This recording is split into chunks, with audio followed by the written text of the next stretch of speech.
Calvin Reese was 40 years old, and for 9 years he had been the kind of husband his wife Simone described to her friends as dependable. Not brilliant, not successful.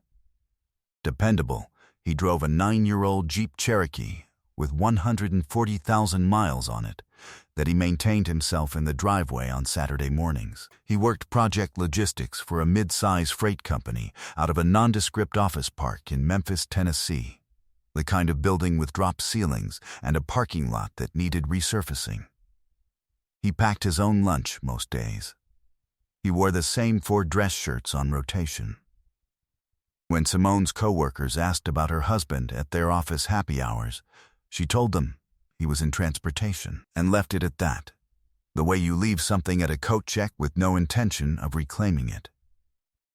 What she never asked, not once in 9 years, was why a man in freight logistics had a personal attorney, not a firm on retainer for the company. A personal attorney. A woman named Audrey who had called the house twice in 9 years, both times asking for Calvin by his full name, Calvin Jerome Reese, in a way that suggested she knew exactly who she was calling and why, and Simone had relayed both messages without following up on either one. The divorce papers were served to his brother's address at 2:17 p.m. on a Thursday in November. Calvin Reese was standing at his mother's graveside in Germantown when it happened, in a charcoal suit in November rain, holding an umbrella he had thought to bring for his aunt, but not for himself. His mother had died 8 days earlier. She had been a school principal for 31 years. She had raised Calvin and his brother alone after their father left. She had owned property in 3 counties. That last detail was the one Simone had forgotten to investigate. The papers cited irreconcilable differences. They requested an equitable split of all marital assets. All of them. By 4 p.m. That same Thursday, while Calvin was still at the reception at his aunt's house eating potato salad he did not taste, Audrey Simmons had already been sent the filing. She had read it. She had called Calvin's cell, which he had on silent in his breast pocket, and she had left a message of 4 words: "Call me when ready." What happened next would cost Simone Reese every assumption she had spent 9 years making. Before we jump into the story, comment where in the world you are watching from, and subscribe, because tomorrow's story is one you need to hear. The morning of his mother's funeral had a particular quality of cold. Not brutal, just insistent, the way Memphis cold in November insists on being noticed. Calvin had woken at 4:30 a.m. in his old bedroom in his mother's house, the one she had kept as a guest room after he left for college, but had never truly converted, the one where the bookshelf still held his high school track trophies and a copy of a logistics textbook he had borrowed from the library and never returned. He had made coffee in her kitchen with the percolator she had owned since before he was born, the same one she had used to brew the coffee she poured into a thermos and sent him to school with on winter mornings. And he stood at her kitchen window and watched the backyard come into gray morning light, and thought about what she had said to him 3 weeks earlier, in this same kitchen, when it had become clear she was running out of time. She had said, "I didn't build anything to watch it get picked apart by someone who wasn't here for the building." She had said it without naming names. She hadn't needed to. His mother, Evelyn Reese, had been organized in life, and she had been organized in death. 31 years as a principal had given her a specific relationship with documentation. She believed that paperwork done correctly was a form of love, that putting things in order for the people who would outlive you was one of the most generous acts a person could perform. She had spent the final 18 months of her illness meeting with Audrey Simmons at the kitchen table every few weeks, updating and refining and clarifying until the estate plan was precisely what she intended it to be. Calvin had known the broad outline. He had not known the specifics. He had not pressed. It had not seemed right to press. He had met Simone at a logistics conference in Nashville in the spring of his 34th year.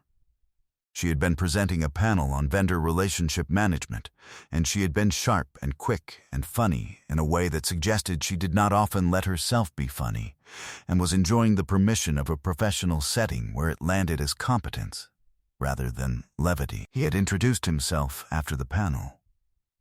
She had given him her card without being asked. They had done the long-distance thing for 14 months before she relocated to Memphis. She had a good job with a regional healthcare procurement firm. She was driven in a way that he respected. She organized things. She made decisions. She moved through the world with a velocity Calvin had always been comfortable standing alongside rather than out in front of.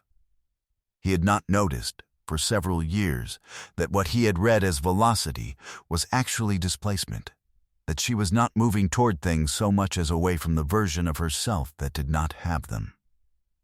He noticed eventually. He had not said anything. That was his habit, to observe, to document in the private ledger he kept in his own mind, to wait for the evidence to cohere before he acted. His mother had known before he did. His mother had always known before he did. The first signal had come 8 months ago. A credit card statement for an account he had not known existed. A personal card in Simone's name, opened in February, with a billing address that matched neither their home nor her office. He had found it in the shredder basket in the study, half-fed, abandoned. He had retrieved it. He had noted the account number and the balance and the billing address, an apartment complex in East Memphis he had no other connection to. And he had placed it in a folder in his work bag. He had not said anything. He had started watching more carefully. He called Audrey on Friday morning, the day after the funeral. He was still in his mother's house. He had stayed the night because his brother had asked him to, and because the house felt, in a way he was not ready to relinquish, like a place where his mother still existed in the arrangement of her furniture and the smell of her cleaning products, and the way the afternoon light came through the dining room window.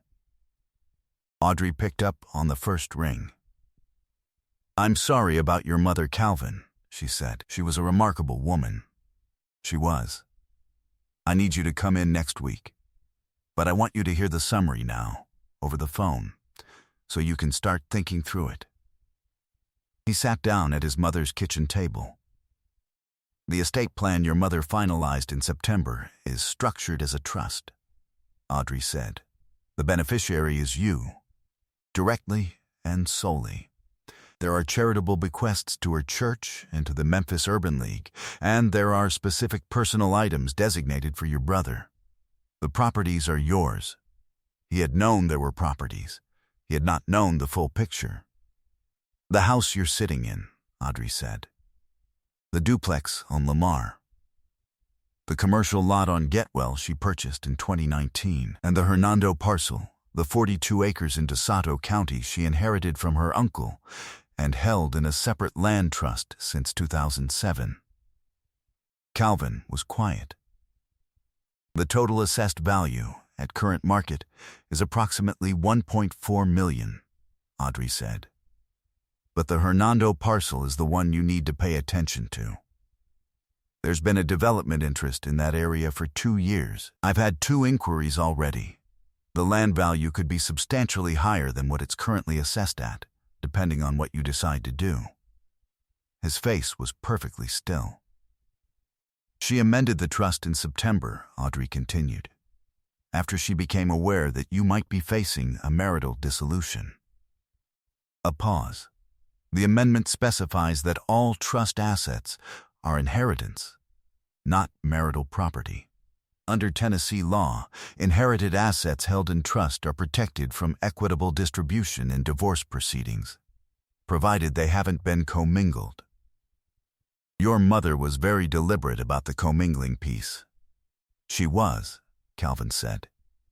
His voice was even. "Your wife's attorney will push on the marital home. I know. The marital home is the one exposure. It's jointly titled. That's where the fight will be. Audrey's tone had the precision of a woman laying out a site plan, not clinical, but exact. But the rest of it, Calvin, is yours. She made certain of it. He sat with that for a moment. Outside the kitchen window, a mockingbird had landed on the top of the back fence and was making a sound that it had apparently borrowed from a car alarm. "What do I need to bring you next week?" he asked. "Everything you have on the other account. The one you found in February." He was quiet. "Calvin," Audrey said, "I have been your mother's attorney for 17 years. She told me about the credit card statement last spring. She was very thorough in her instructions." A brief pause. "Bring me everything. Start at the beginning. Don't skip steps." He went to his work bag and retrieved the folder he had been adding to for 8 months. He set it on the kitchen table in front of him. It was thick enough now that it required a rubber band. He had not skipped steps. Audrey's office was on the 4th floor of a building on Poplar Avenue, with the kind of lobby that suggested competence without advertising it. Low pile carpet, neutral walls, no abstract art. She had been there for 11 years. Her waiting room had 3 chairs and a side table with magazines that were actually current, which Calvin had always found quietly reassuring. She went through the folder with the same unhurried attention she brought to everything. The credit card statements went back 6 months from when he had first found the account. He had requested the full history through a contact in financial services he had met through work. A favor returned for a favor he had done in 2021, without expecting return. The statements showed a pattern of charges to 2 restaurants on the east side of Memphis, a hotel on Beale Street, a jewelry retailer on Germantown Parkway, whose price point suggested a purchase for someone other than the buyer.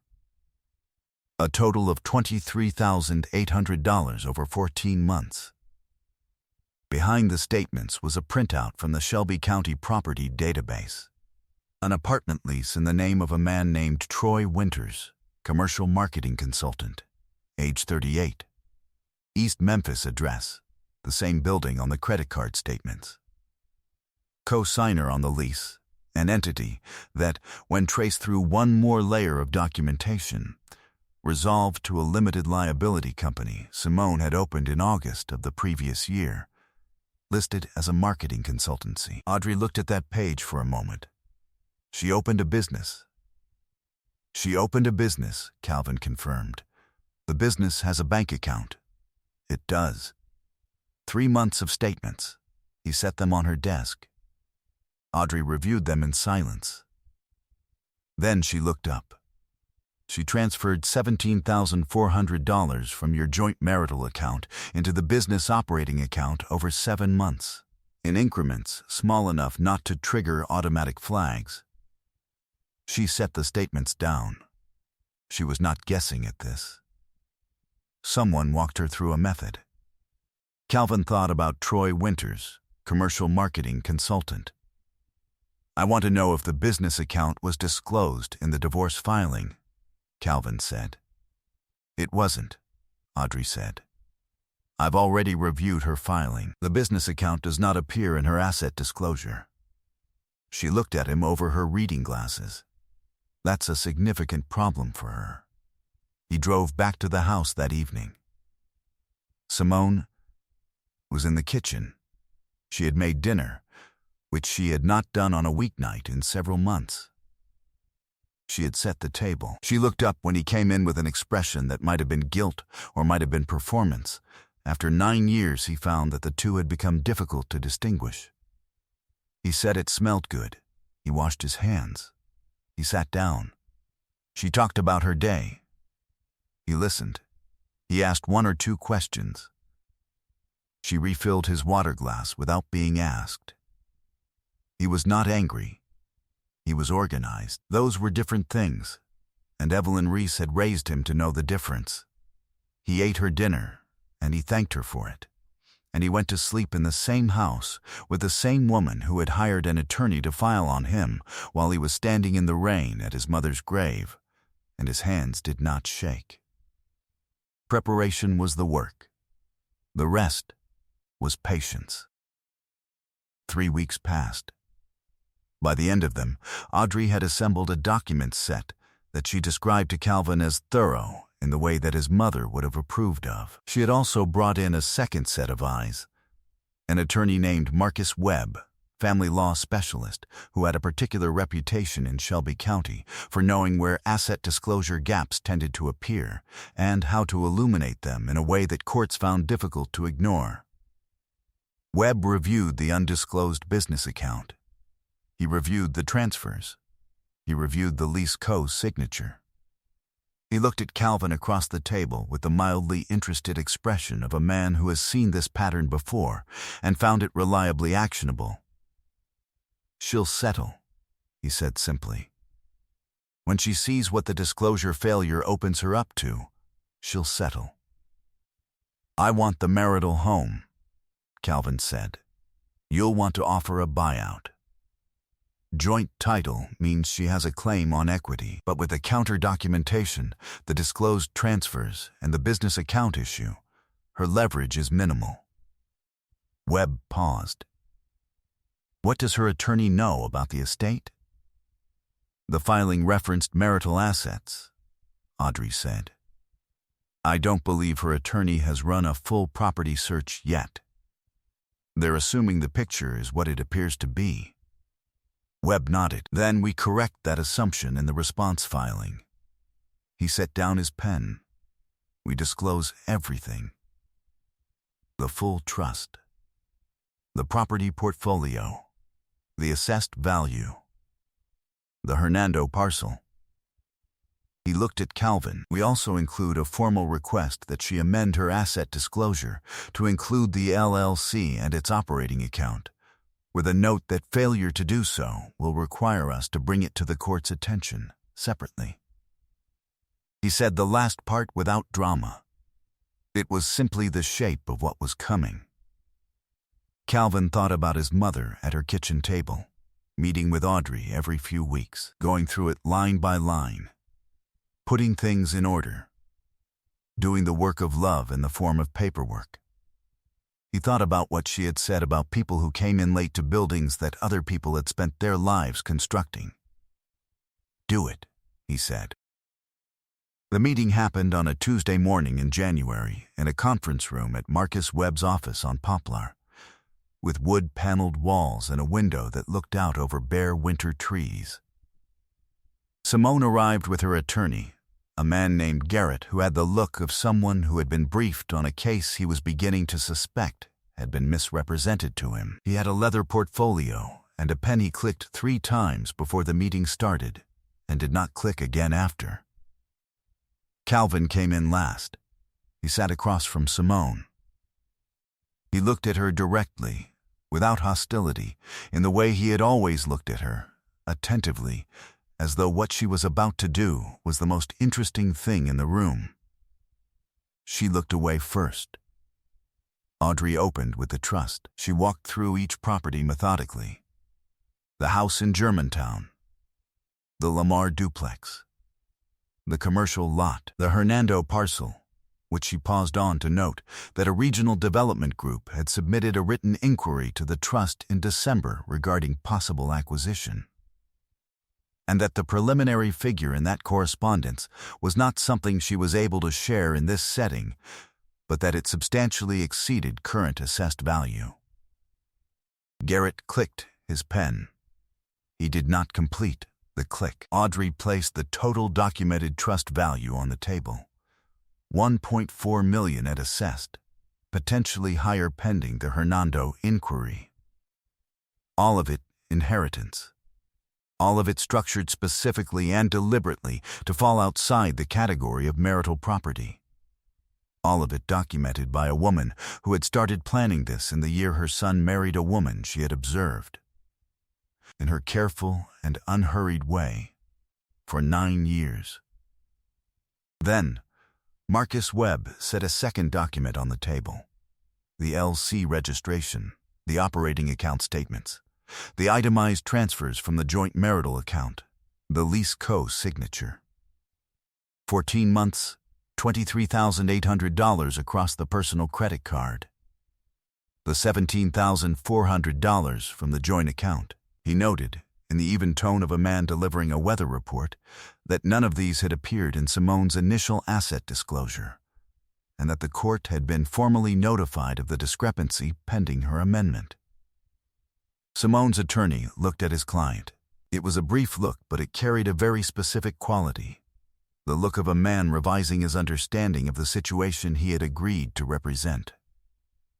Simone's composure, which had been careful and held since she sat down, arrived at its limit quietly, the way a well-maintained structure eventually arrives at its limit, not with drama, but with the small visible signs of something giving way. "I didn't think," she started.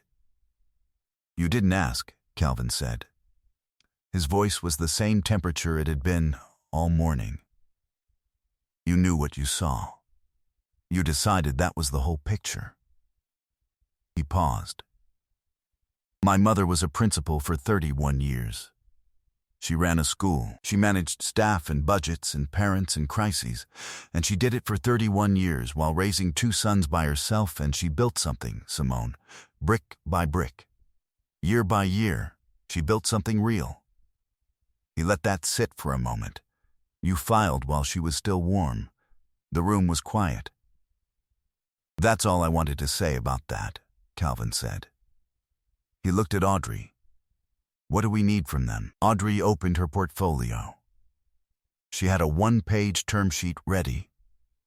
The marital home, buyout at assessed value minus the documented joint fund transfers, which reduced her share by precisely the amount that had moved toward Troy Winters and his East Memphis apartment. The LLC account to be disclosed, and its balance considered against the transfer total. A signed acknowledgement of the trust properties as outside marital division. Clean, specific, leaves nothing to interpretation. Garrett reviewed it for 4 minutes without speaking. Then he turned to his client and had a conversation with her in a quiet voice that Calvin could not fully hear and did not try to. Simone signed the term sheet at 10:54 a.m. Calvin stood. He buttoned his jacket. He thanked Audrey and Marcus Webb, shook their hands, and walked to the door. He paused with his hand on the frame, not for drama. He simply wanted to say one true thing before he left. She used to say that a person who builds a thing and a person who lives inside it are not the same kind of person. He was not looking at Simone when he said it, but the room was small. She was almost always right about things like that. He walked out into the January morning. The bare trees along Poplar had a particular clarity in winter light. He stood beside his Jeep for a moment with his keys in his hand and thought about his mother and her percolator and the way she had looked at him on that last good morning in her kitchen, before things got hard, with the specific expression of a woman who has done everything she set out to do and is simply waiting to rest. He got in the Jeep and drove toward Germantown. 8 months moved through Memphis the way Memphis months move in the back half of a year, heavy and humid and then suddenly not, fall arriving with the abruptness of a decision that has been made for a long time. Calvin spent the summer in his mother's house on a renovation he did himself, mostly on weekends, with his brother present on several of the Saturdays. They replaced the porch boards and repainted the exterior a color their mother had picked out 2 years before she died, but never gotten to. They left her kitchen largely as it was. The percolator stayed on the counter. He kept the Lamar duplex as a rental property. He put the commercial lot into a management agreement with a firm Gerald had recommended. Gerald's cousin, as it happened, who operated out of a small office in Midtown and had a reputation for doing things the right way. The Hernando parcel he was still deciding about. The development inquiry was real, and the number attached to it was real, and he was in no hurry, which was its own form of leverage. He met a woman named Iris at a Thursday evening gathering at a friend's house in Cooper Young. Not a party, exactly. More the kind of evening that forms naturally when several people with good sense end up in the same living room. She was a librarian, which surprised him until it didn't. She had a specific way of listening that reminded him of the way his mother had listened, fully present, without preparing her response while you were still talking. She had laughed at something he said about freight routing, and the laugh was real. They had been taking their time. He preferred that. Word about Simone reached him through 2 degrees of separation, which was the appropriate distance. She had taken a position with a smaller healthcare procurement firm in Jackson. The Memphis job had not survived the period following the divorce, professional communities in mid-sized cities having long memories for certain categories of disclosure issue. Troy Winters had relocated to Atlanta, where Calvin hoped he was someone else's problem. Simone's mother still attended the same church as Calvin's aunt, and occasionally that proximity generated information Calvin did not seek and did not need, but registered quietly before moving on. He was not bitter. Bitterness required maintaining a kind of low-grade vigilance toward people who had forfeited the right to your attention, and Calvin Reese had always found his attention to be too valuable to allocate poorly. On a Saturday morning in October, he sat on the newly painted porch of his mother's house in Germantown with coffee. The percolator coffee, dark and specific, and watched the light come through the oak tree his mother had planted in the front yard in 1994, and which had become, over 30 years, the kind of tree that made a house look like it had always been there. He thought about the 42 acres in DeSoto County. He thought about what his mother might have said about them. He thought about how a piece of land, left alone, kept its value in the ground whether or not anyone was paying attention to it. He thought about what she had told him once about the nature of what endures. The foundation is never the flashy part, but you pull it out and everything above it falls. He had built nothing flashy. He had built nothing that could be pulled out. He was solvent. He was still. He was exactly where he was supposed to be. Some things were worth the patience of a man who knew how to wait. I hope you enjoyed that one. Be sure to like the video and subscribe so you don't miss the next story. I've picked out 2 more for you that I think you'll really like.